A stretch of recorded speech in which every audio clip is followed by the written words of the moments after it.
خود ہی انہوں نے اشتعال دلا دیا، لوگوں کو خود پرووک کیا۔ دوسرے نمبر پر انٹرنیٹ موبائل سروسز بند کر دی، لوگوں کا آپس میں جتنا بھی ایک کانٹیکٹ تھا، کنیکشن تھا، وہ انہوں نے ڈسکنیکٹ کر دیا۔ اس کے نتیجے میں کیا ہوا؟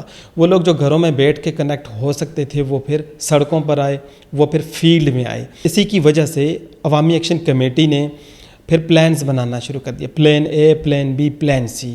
اب ہم بات کرتے ہیں کہ وہ کیا واقعہ تھا جس کی وجہ سے ایک پرامن تحریک پرتشدد ہوئی اور بہت سارے مظاہرین بھی اور پولیس والے اپنی جان سے جن کو ہاتھ دھونا پڑا۔ جیسا کہ آپ جانتے ہیں کہ جوائنٹ عوامی ایکشن کمیٹی نے 29 ستمبر کی کال تقریباً 2 ماہ قبل یعنی 17 جولائی کو دے رکھی تھی، مگر ہوتا یہ ہے کہ 28 ستمبر کو ایک اور ریاستی جماعت جس کا نام مسلم کانفرنس ہے، اس کے رہنما 29 ستمبر کو ایک امن مارچ کا اعلان کرتے ہیں، روٹ بھی وہی رکھتے ہیں، اور ہوتا یہی ہے کہ ایک تصادم ہوتا ہے۔ عوامی ایکشن کمیٹی کے جو نہتے مظاہرین ہیں ان پر مسلم کانفرنس کے جو لوگ ہیں وہ سر عام فائرنگ کرتے ہیں، اسٹریٹ فائرنگ کرتے ہیں، جس کے نتیجے میں عوامی ایکشن کمیٹی کا ایک نوجوان جس کا تعلق نیلم ویلی سے تھا وہ جاں بحق ہو جاتا ہے، شہید ہو جاتا ہے، بہت سارے لوگ جو ہیں وہ زخمی ہو جاتے ہیں۔ تو یہ وہ پوائنٹ تھا جس کی وجہ سے ایک پرامن تحریک جو ہے وہ پرتشدد واقعات میں تبدیل ہوتی ہے۔ اس واقعہ کے رد عمل میں شوکت نواز میر جو کہ سینئر رہنما ہیں عوامی ایکشن کمیٹی کے، وہ پلان بی کا اعلان کرتے ہیں۔ یہ پلان بی کیا تھا جی؟ پلان بی یہ تھا آزاد کشمیر اور پاکستان کے انٹری پوائنٹس ہیں، اس میں موسٹلی جو ہیں وہ اس میں برجز ہیں اور کچھ زمینی راستے بھی ہیں، ان کو بند کرنے کا اعلان کیا جاتا ہے، اور پھر جتنے بھی ان کے قافلے تھے جس ڈسٹرکٹ میں جس علاقے میں وہ انٹری پوائنٹس آتے تھے وہاں پر مارچ ہونا شروع ہو گیا۔ اس کے رد عمل میں پھر دوبارہ سے پولیس اور رینجرز کی طرف سے شیلنگ بھی ہوتی ہے، اور پھر مظاہرین بھی ظاہر ہے مشتعل ہوتے ہیں، اور آپ کو بتایا کہ جب آپ کا ایک کا مقابلہ 10 سے ہو یا 20 سے ہو تو پھر حالات بے قابو ہو جاتے ہیں۔ تو بہت سارے ایسے واقعات بھی ہوئے جہاں پر پولیس والوں کو کیپچر کر لیا، پولیس والوں کی پٹائی بھی ہوئی۔ تو 30 ستمبر کی شام تک تو حالات یہی تھے کہ تمام قافلے جو ہیں وہ انٹری پوائنٹس کی جانب جاتے ہیں، مگر اب یہاں پر ٹوسٹ آتا ہے۔ پونچھ ڈویژن کے جو سینئر رہنما ہیں جوائنٹ عوامی ایکشن کمیٹی کے سردار عمر نذیر، وہ اور اس کے ساتھ ساتھ جو میرپور ڈویژن سے ہیں وہ فیصلہ کرتے ہیں پلان سی کا۔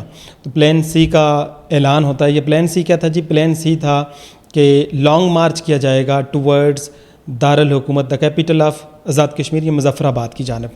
تو یہ اعلان ہوتا ہے، اور اس کو جب اس کی شدت کو حکومت محسوس کرتی ہے، اور 1 اکتوبر کو آپ دیکھتے ہیں کہ مظفر آباد میں، دیر کوٹ میں اور دان گلی ڈڈیال کے علاقے میں وائلنس ہوتا ہے۔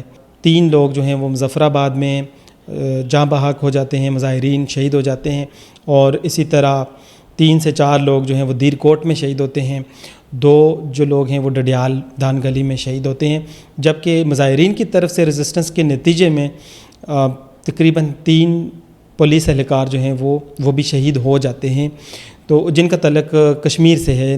یہ پولیس اہلکار وہ نہیں ہے جن کا تعلق اسلام آباد پولیس سے ہو۔ تو وائلنس بہت زیادہ پریویل ہو جاتا ہے، بڑھ جاتا ہے، اور حالات بہت زیادہ سنگین ہو جاتے ہیں۔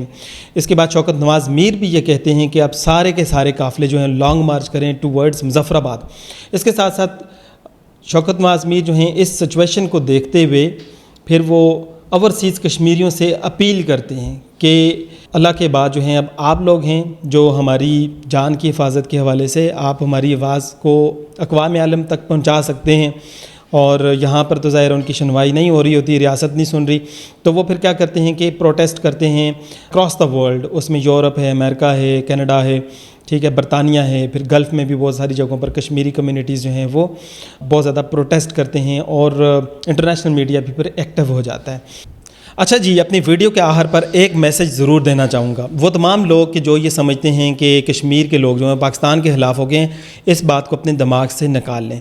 یہ تحریک عوامی حقوق کی تحریک ہے جو مطالبہ صرف اور صرف آزاد کشمیر ریاست سے کر رہی ہے، نمبر 1 تھنگ۔ نمبر 2، پاکستان کی حکومت ہو یا افواج پاکستان ہوں یا پاکستان کی عوام ہو، وہ کشمیر کے دلوں کے دھڑکن کے طور پر جانی جاتی ہے۔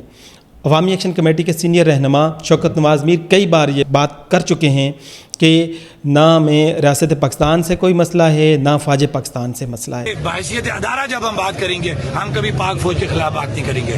بحیثیت ملک جب بات کریں گے ہم ریاست پاکستان کی جو عوام ہے ہم اس کے خلاف کبھی بات نہیں کریں گے, کیونکہ ان کے جو احسانات اب پاکستان کی عوام کے ہمارے اوپر ہیں, ہم ساری عمر نہیں اتار سکتے. بالخصوص ابھی جو مئی میں جنگ ہوئی تو اس موقع پر بھی انہوں نے ان کے ساتھ ایک عقیدت کا اظہار کیا اور دوسری جانب بھارت کے حوالے سے بڑا کلیئر میسیج دیا ہے کہ بھارت ہمارا ازلی دشمن ہے. تو یہاں یہ جو لوگ جو خلیج پیدا کرنے کی کوشش کر رہے ہیں کشمیری عوام اور پاکستانی عوام کے دلوں میں جو گیپ کریٹ کرنا چاہ رہے ہیں, بیسیکلی ہمیں ان کو ایکسپوز کرنا ہے, وہ چاہے ادھر سے ہوں یا ادھر سے ہوں. ہمیں یہ دیکھنا ہے کہ ہمارے اندر کالی بھیڑیں کون سی ہیں. دعا کرتے ہیں کہ ایک مضبوط پاکستان, مضبوط آزاد کشمیر جو ہے وہ مل کر مقبوضہ کشمیر کو آزاد کرائیں گے. اس سے وڈرا ہو گئے, کیا پتہ مذاکرات ناکام ہو تو وہ پھر سے ہمارے آمنے سامنے آ جائیں.